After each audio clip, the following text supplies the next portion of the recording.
اس وقت تک نظر ثانی کی اپیل کو مقرر کرنا مناسب نہیں ہوگا۔ اور جسٹس منیب اختر صاحب نے جسٹس منصور علی شاہ صاحب کے اس موقف کی حمایت کی، اور ان کا یہ کہنا تھا کہ ابھی کوئی پہاڑ نہیں ٹوٹ پڑا کہ جناب ہم اس کیس کو جو ہے وہ فوری طور پر سنیں اور اپنی چھٹیوں کو برباد کریں، جس پر ان کو یہ بات باور کرائی گئی کہ جناب الیکشن کمیشن آف پاکستان کے پاس جو ہم نے 15 دن کا ٹائم دیا تھا وہ 22 جولائی کو مکمل ہو رہا ہے، اور اس کے بعد الیکشن کمیشن نے اس کا نوٹیفیکیشن کرنا ہے۔ موجودہ صورتحال میں جو کنفیوژن جس کا اظہار اس ریٹ پٹیشن میں کیا گیا ہے یہ اتنی زیادہ ہے کہ اگر اس کو فوری طور پر ایڈریس نہ کیا گیا تو پھر الیکشن کمیشن آف پاکستان کے لیے اس فیصلے پر عمل درآمد کرنا ناممکن ہو جائے گا، اور پھر اس کے اگینسٹ بھی کنٹیمپٹ آف کورٹ کی اپلیکیشنز آ سکتی ہیں، اور ایک ایسا کٹا کھل جائے گا جو بعد میں بند نہیں ہوگا۔ اور اس موقع پر جسٹس قاضی فائز عیسیٰ صاحب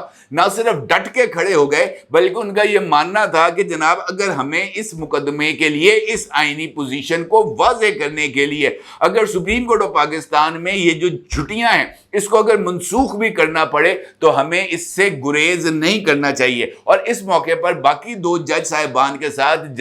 جناب جسٹس قاضی فائز عیسیٰ صاحب کی تلخی بھی ہوگی، اور اگر میں آپ سے یہ کہوں کہ آواز ذرا بلند ہو گئی تو یہ کہنا بھی کچھ زیادہ غلط نہیں ہے۔ اور اس موقع پر جسٹس منیب اختر صاحب نے جسٹس قاضی فائز عیسیٰ صاحب کو مخاطب کرتے ہوئے کہا کہ ڈونٹ شاؤٹ ایٹ می، اور یہ اس بات کی طرف اشارہ ہے یہ جملہ کہ جناب یہ جو حدت تھی اس ساری صورتحال میں وہ بڑھ گئی، اور جج صاحبان نے اس پر موقف اختیار کیا کہ جناب ہم 2 جج صاحبان کا یہ فیصلہ ہے کہ اگلے 2 مہینے تک یہ جو کیس ہے، یہ جو نظر ثانی کی اپیل ہے یہ فکس نہیں کی جائے گی۔ جج صاحبان 2 مہینے کی رخصت پر جا رہے ہیں، 2 مہینے کے بعد جج صاحبان آئیں گے، اگر اپنا تفصیلی فیصلہ لکھیں گے، تفصیلی فیصلہ جاری کیا جائے گا، اور پھر اس ریٹ پٹیشن کو، اس نظر ثانی کی اپیل کو سماعت کے لیے فکس کیا جائے گا، یعنی گئی بھینس پانی میں۔ اس کا مطلب یہ ہے کہ 2 مہینے تک پاکستان ایک شدید ترین آئینی بحران کا شکار رہے گا۔ 2 مہینے تک تمام کے تمام ادارے نزاع کی کیفیت میں رہیں گے۔ 2 مہینے تک کسی نہ کسی جگہ پر کوئی نہ کوئی آئینی خلاف ورزی کا چرچا رہے گا۔ 2 مہینے تک الیکشن کمیشن آف پاکستان اور حکومت کے سر کے اوپر توہین عدالت کی تلوار لٹکتی رہے گی۔ 2 مہینے تک پاکستان کے اندر 2 حکومتیں نہ صرف مرز وجود میں ہوں گی بلکہ 2 حکومتیں ایک دوسرے سے برسر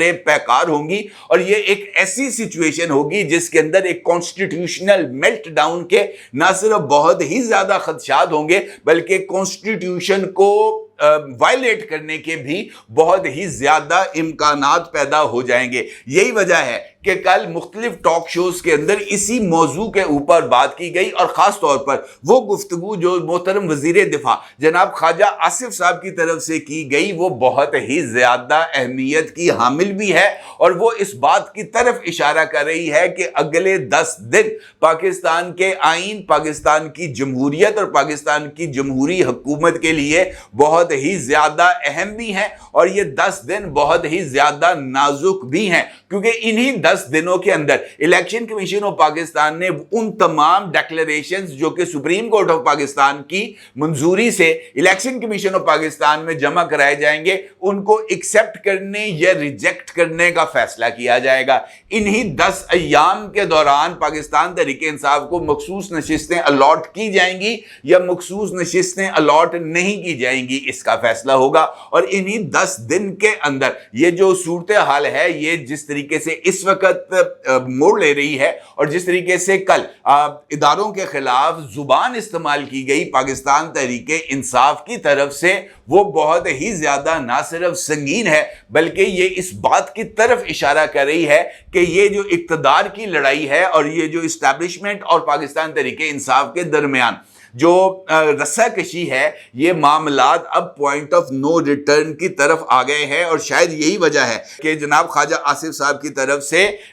اس بات کا ذکر کیا گیا کہ ملک میں غیر یقینی کا ماحول ہے جس میں سیاست دانوں کے ساتھ ساتھ عدلیہ کا بھی حصہ ہے۔ الیکشن منسوخ کرنے کی بات ہو رہی ہے، ہم ایسی کسی صورتحال کا بھرپور دفاع کریں گے۔ آئندہ 10 دن بہت ہی زیادہ اہمیت کے حامل ہیں، کیونکہ ان 10 ایام کے دوران کوئی نہ کوئی آئینی میلٹ ڈاؤن ہونے جا رہا ہے۔ ان سے سوال پوچھا کہ کیا آپ مارشل لا کی بات کر رہے ہیں؟ تو اس پر خواجہ آصف کا یہ کہنا تھا کہ میں مارشل لا کی بات نہیں کر رہا، لیکن مجھے آئینی بریک ڈاؤن نظر آ رہا ہے۔ جب آئینی اور عدلیہ کے فیصلوں کی بجائے سیاسی فیصلے شروع ہو جائیں تو یہ معاملہ کہاں پر جا کر رکے گا۔ نہ صرف یہ بلکہ جناب خواجہ آصف صاحب کا یہ ماننا بھی تھا، اور انہوں نے اس حوالے سے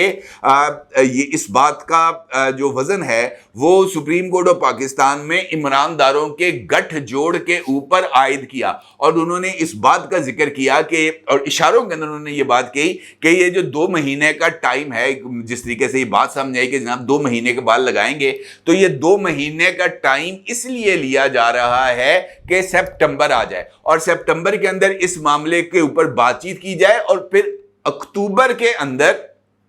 یہ جو درخواست دائر کی گئی ہے پاکستان تحریک انصاف کی طرف سے حامد خان صاحب کے ذریعے، جس کے اندر 8 فروری کے انتخابات کے آئینی جواز کو چیلنج کر کے اس پورے کے پورے انتخابی عمل کو کالا دم قرار دینے کی بات کی جا رہی ہے، پھر اکتوبر کے اندر اس درخواست کو، خواجہ صاحب نے کہا کہ پھر اکتوبر کے اندر اس درخواست کو نہ صرف پٹ کیا جائے گا بلکہ اکتوبر میں اس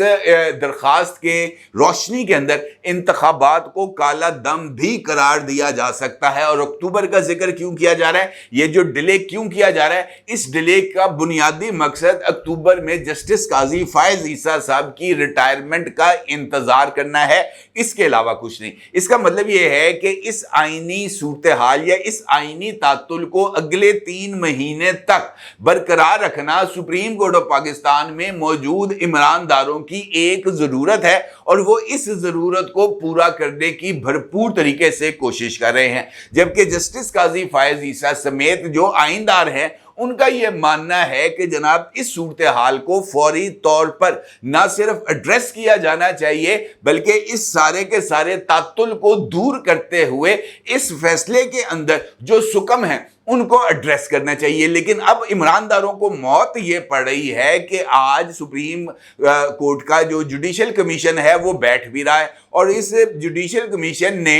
سپریم کورٹ آف پاکستان کے اندر ایڈ ہاک ججز کی اپوائنٹمنٹ کا بھی ذکر کرنا ہے، اور اگر یہ ایڈ ہاک جج کو اپوائنٹ کر دیا جاتا ہے تو پھر وہاں پر جو نمبر ہے، جو فل کورٹ کا نمبر ہے، وہ انکریز کر جائے گا، اور فل کورٹ کا نمبر انکریز ہونے کے نتیجے میں عمران داروں کی سیاسی موت واقع ہو جائے گی، اور چونکہ ان کی سیاسی موت واقع ہو جائے گی لہٰذا وہ ہر ایک معاملے کو ایڈریس کر رہے ہیں۔ یہی وجہ ہے کہ کل پاکستان تحریک انصاف کے ایم این ایز نے اور سنی اتحاد کونسل کے جو بھی ان کا آپس کی آج کل تو پتہ نہیں چلتا نا اندر رلا ملا کیڑا کدھر نال انہوں نے جو ایک جلوس نکالا تھا الیکشن کمیشن تک، وہاں پر نہ صرف آئی ایس آئی اور فوج اور فوجی قیادت کے خلاف نہایت نازیبا نعرے لگائے گئے تھے، وہ جو نامعلوم ہیں ہمیں معلوم ہے، اس طرح کے وہاں پر نعرے لگائے گئے تھے، اور اس کے ساتھ ساتھ اس بات کا اعلان بھی کیا گیا تھا کہ ایڈ ہاک ججز کی اپوائنٹمنٹ کو سپریم جوڈیشل کونسل کے اندر چیلنج کیا جائے گا، یہ جانتے ہوئے بھی